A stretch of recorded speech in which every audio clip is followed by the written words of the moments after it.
actuellement je n'ai pas encore ouvert un bouquin pour le CRFPA.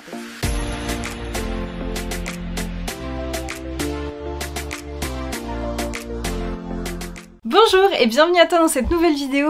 Aujourd'hui on va parler du CRFPA, mais je vais surtout t'expliquer un petit peu ma situation et surtout je vais te dire pourquoi je n'ai toujours pas commencé à réviser l'examen du CRFPA alors qu'on se trouve exactement être le 18 juin et que le CRFPA est début septembre. Alors pour rappel, cette vidéo et toute la playlist CRFPA est en collab avec ma prépa, la prépa Dalloz, avec qui donc j'ai une collaboration pour toute l'année et grâce au code Constance5 tu bénéficies de moins 5% sur toutes les formules estivales et annuelles.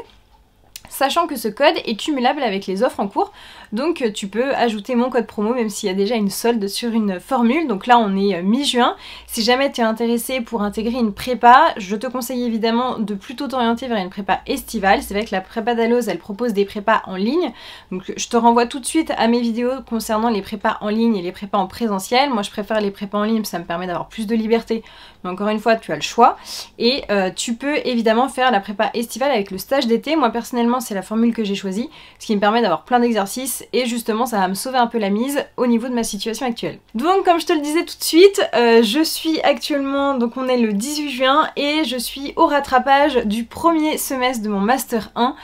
Et donc je ne peux pas commencer à préparer le CRFPA maintenant, puisque comme tu le sais, pour passer le CRFPA, il faut avoir validé un Master 1, et j'ai reçu d'ailleurs le mail de l'IEJ qui me rappelle bien qu'il faut que j'envoie mon diplôme de Master 1 le 1er août, enfin avant le 1er août, et actuellement, j'ai reçu mes résultats et je n'ai pas validé mon Master 1, j'ai validé mon deuxième semestre. Ça c'est stylé, mais par contre j'ai toujours mes rattrapages du premier semestre, puisque pour rappel j'avais loupé mon premier semestre puisque j'avais 8,7 et j'ai validé mon deuxième semestre à 10,2.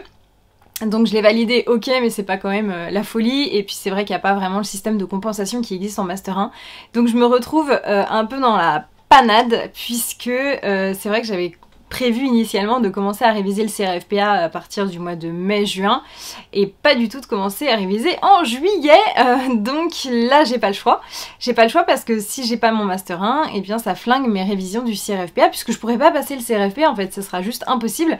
Donc évidemment je pourrais continuer, je pourrais réviser le CRFPA mais je pourrais pas le passer.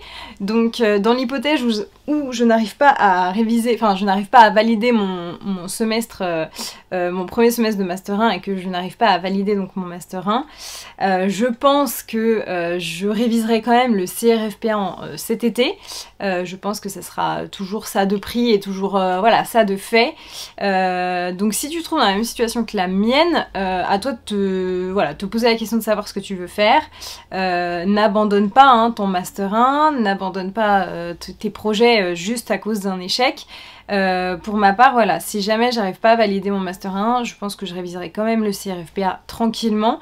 Je me mettrai pas la pression puisque de toute manière je pourrais pas passer l'examen. Mais pour autant, je pense que ça sera toujours bien de le préparer, au moins de regarder bien les grosses épreuves comme droit des obligations, notes de synthèse et grand oral, qui sont voilà, des épreuves pour moi, des épreuves phares et qui sont, pour moi c'est assez important de bien les réussir. Pour autant, si j'arrive à valider mon Master 1, ce que j'espère évidemment, et puis ce qui est faisable, je suis pas non plus hyper loin, en fait ma moyenne générale du Master c'est 9,5. Donc bon, j'ai quand même bon espoir de valider mon Master. Pour autant, voilà, j'ai mes rattrapages la semaine prochaine. Si les profs ont décidé de noter aussi sévèrement qu'au premier semestre, malheureusement ça sera compliqué pour moi de valider, mais bon je vais quand même tout donner et puis on verra. Donc du coup comment je vais m'organiser dans tout ça, donc je vais passer mes rattrapages, je vais réviser que pour mes rattrapages. Actuellement vraiment le CRFPA j'ai pas encore vraiment ouvert un livre, voilà, je me sens assez éloignée encore de l'examen. Pour autant, dans même pas 10 jours en fait, j'aurai le nez dans le CRFPA. Normalement, voilà, on va dire que normalement ça devrait être bon, je touche du bois, et donc je me mettrai donc dans ces révisions. Alors comment je vais faire? Concrètement, c'est vrai que je vais avoir à peine 2 mois pour réviser l'examen, je dirais à peu près 1 mois et demi, donc c'est très très court. C'est vrai qu'il y a des étudiants qui révisent sur toute une année le CRFPA, il y en a qui révisent même sur 2 années. Alors évidemment qu'il y en a qui révisent sur un été et qui réussissent, mais généralement ces étudiants, déjà c'est des bons étudiants, Et ils ont commencé dès le mois de mai, hein, ils n'ont pas commencé forcément voilà, en juillet. Donc déjà, dans un premier temps, il faut avoir conscience déjà du fait que voilà, je vais pas forcément valider le CRFPA, enfin je vais pas forcément l'avoir. C'est pas mon objectif ultime de le décrocher en septembre. Ça veut pas dire que j'y pense pas, que j'en ai pas envie évidemment, hein. Je suis comme tout le monde, j'ai envie de réussir mes examens, mais bon, il faut pas que je me mette une pression énorme. Déjà ça fait depuis le mois de mars que je suis très stressée par mon master, très stressée par mes résultats. Voilà, j'ai réussi à valider mon deuxième semestre sans rattrapage, ça c'est été vraiment un gros poids qui s'est enlevé. Mais voilà, j'ai encore ces histoires de rattrapage et ensuite le CRFPA, donc j'ai pas envie de me mettre une pression énorme et d'arriver au mois de septembre en burn-out.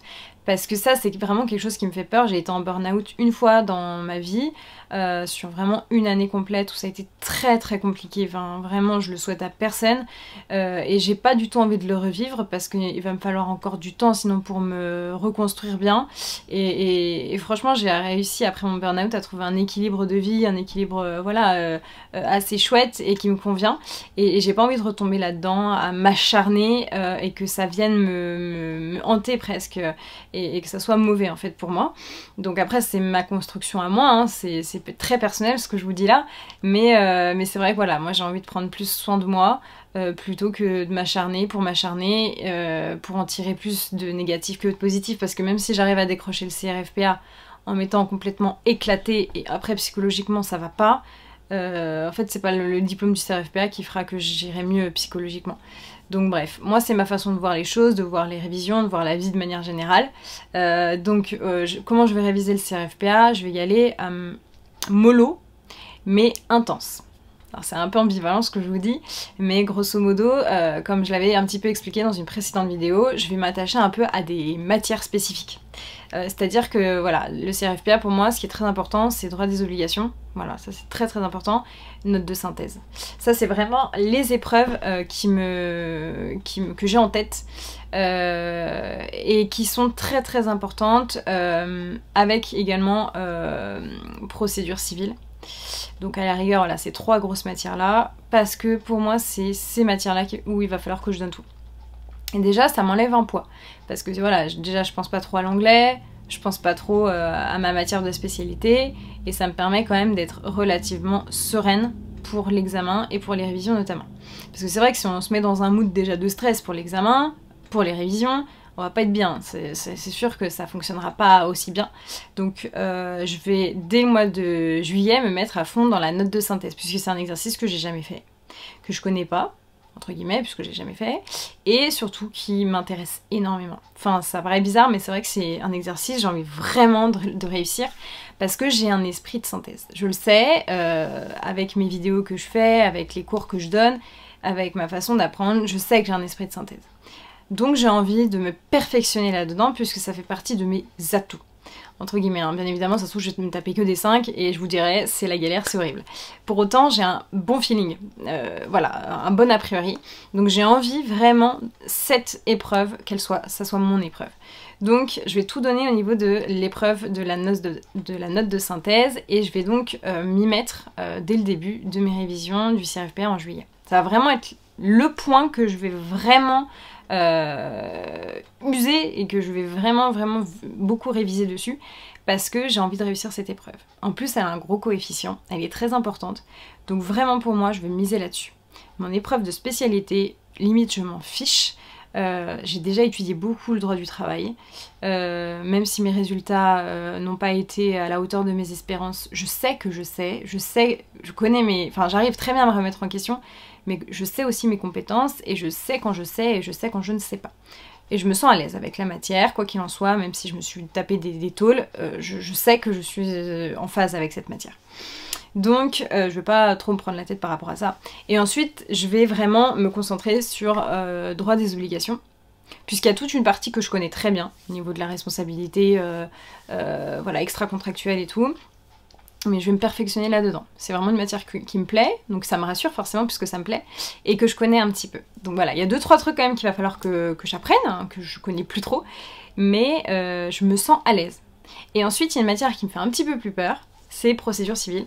Parce que finalement, c'est une matière que j'ai fait en 3e année de droit, qui nous a été très mal enseignée. Mais vraiment là-dessus, j'étais à l'Université catholique de Lyon, et la professeure, c'était une avocate, mais zéro pédagogie. J'étais hyper déçue parce que j'étais excellente élève en vrai en L3, mais par contre en procédure civile, il y avait vraiment une carence pédagogique incroyable. Et on avait tous eu des très mauvaises notes et on n'avait rien compris. Parce qu'elle partait du principe que de toute manière, étudier cette matière en L3 c'était trop tôt. Donc elle faisait ça un peu trop à la va-vite, un peu trop pour nous compliquer la tâche en fait. Ce qui est très dommage parce que si elle nous avait bien enseigné, on serait tous actuellement sereins vis-à-vis de la matière pour le CRFPA. Oui, bref, pour ma part, du coup, c'est une matière que je n'ai pas redécouvert et surtout qui me stresse un petit peu. Donc, je vais essayer vraiment de m'imprégner de cette matière et surtout de faire en sorte qu'elle me rassure. De plus être dans ce mood de stress, je suis craintive de la matière. Donc voilà, c'est vraiment mes 3 gros points où je vais vraiment donner un coup de collier pour le CRFPA.